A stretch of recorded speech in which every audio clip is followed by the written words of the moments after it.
آپ دیکھ رہے ہیں وطن سماچار. ہمارے ساتھ آج ایک بار پھر بات چیت کے لیے جانے مانے حکیم محمد توفیق علیگ موجود ہیں. آپ کا لگ بھگ جو ہے 40 سال سے زیادہ کا ایکسپیرینس ہے اور متعدد ایسی گمبھیر بیماریوں کا آپ نے علاج کیا ہے.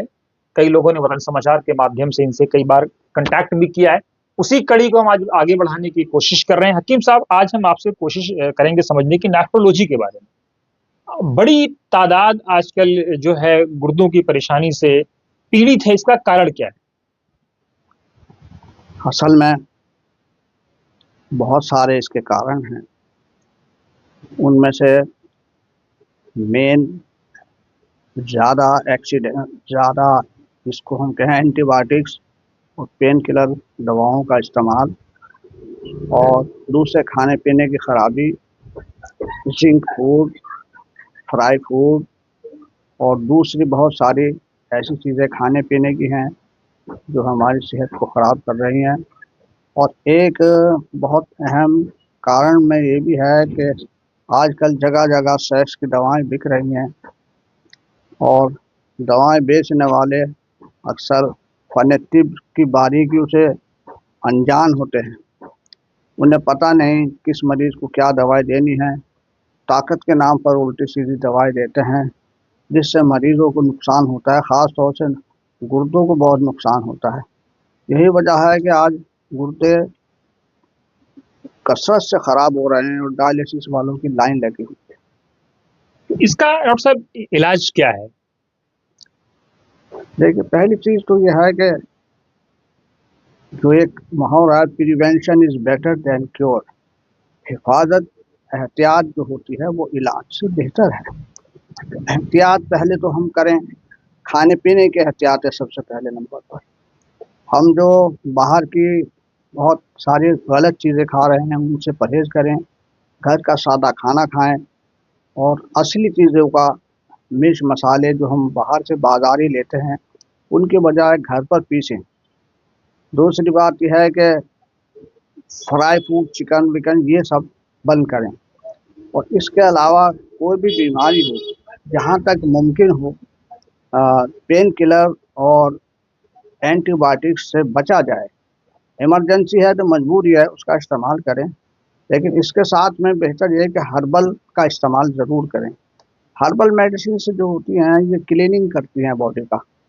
اور ہربل میں بھی آپ جو مزاج کو سمجھ کر علاج کریں، یعنی پرکرتی آدمی کیسی ہے جسے ٹیمپرامنٹ کہتے ہیں، اس کو سمجھ کر علاج کریں گے تو گردے ہی ٹھیک نہیں ہوں گے، گردوں کے ساتھ ساتھ پوری باڈی ٹھیک ہوگی. کیونکہ علاج کا مطلب ہی یہ ہوتا ہے over hauling of the body.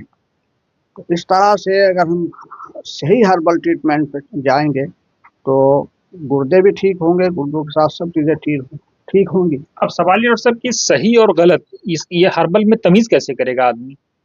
اب دیکھیے، عام آدمی تو بیچارہ یہ تمیز نہیں کر سکتا. یہ تو مریض تو انوسینٹ ہوتا ہے وہ، اور بہت سے مریضوں کو بیچاروں کو یہ پتہ ہوتا ہے کہ ساری ہربل دوائیں ایک سی ہوتی ہیں. ہم نے لوگ کہتے ہیں جی ہم نے فلاں حکیم کا علاج کیا، فلاں وید کا علاج کیا، ہم نے بہت سارے ہربل دوائیں استعمال کر لی، اور وہ سمجھتے ہیں کہ ہربل سب ایک سی. ایسا نہیں ہے. ہربل میں اپنے اپنے فارمولیشن ہوتے ہیں، اپنا اپنا فارمولا ہوتا ہے، لیکن بنیاد جو ہے ہربل علاج کی وہ مزاج پر ہے. مریض میں 3 مزاج ہوتے ہیں: سودا، صفرا، بلغم، جس کو ہندی میں وات پچ کف کہتے ہیں. تو سب سے پہلا ضروری بات ہے کہ ہم مریض کے مزاج کو سمجھیں. مریض کا مزاج کون سا ہے؟ سودا، صفرا، بلغم یا وات پچ کف، ان میں سے کون سا ہے؟ پھر اس کے مطابق دواؤں کو سیٹنگ کریں. اس سے متعلق جو دوائیں ہیں کون سے مزاج کی ہیں، ان دواؤں کا کمبینیشن اس بیماری کے حساب سے سیٹ کر کے دیں گے. مالک سے امید ہے ضرور فائدہ ہوگا.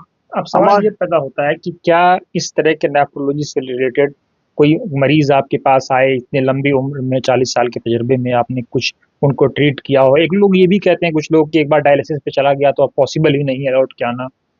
دیکھیے، ہمارے تجربے میں بہت سے مریض آئے ہیں جن کا serum creatinine, blood urea, uric acid وغیرہ بڑھے ہوئے تھے، اور لیکن وہ ڈائلسس پہ نہیں گئے تھے.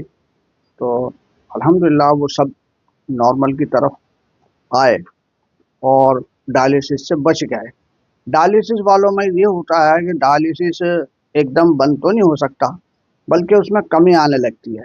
مثلا اگر ہفتے میں 3 بار ہو رہا ہے تو 2 بار پہ آ جائے گا، 2 بار میں ڈائلیسس ہو رہا ہے تو پھر ہفتے میں 1 بار ہونے لگے گا، 1 بار اگر ہونا ہے تو اس کا انٹرول بڑھ جائے گا۔ مثلا 1 ہفتے میں ہوتا ہے تو 10 دن میں، 12 دن میں، 2 ہفتے میں، 3 میں، 20 دن میں، 1 مہینے میں، اس طرح ہونے لگے گا۔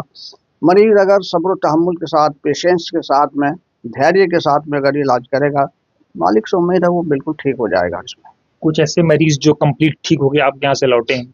اکثر یہ ہوتا ہے کہ مریض ٹھیک ہو جاتے ہیں اور بالکل بھی ٹھیک ہوئے ہیں، لیکن کرتے کیا ہیں کہ وہ پھر پرہیز نہیں کرتے، کیونکہ گردے کے پرہیز کے مریض کے لیے ویسے تو ساری بیماریوں میں پرہیز ضروری ہے، لیکن اس میں بہت زیادہ ضروری ہے۔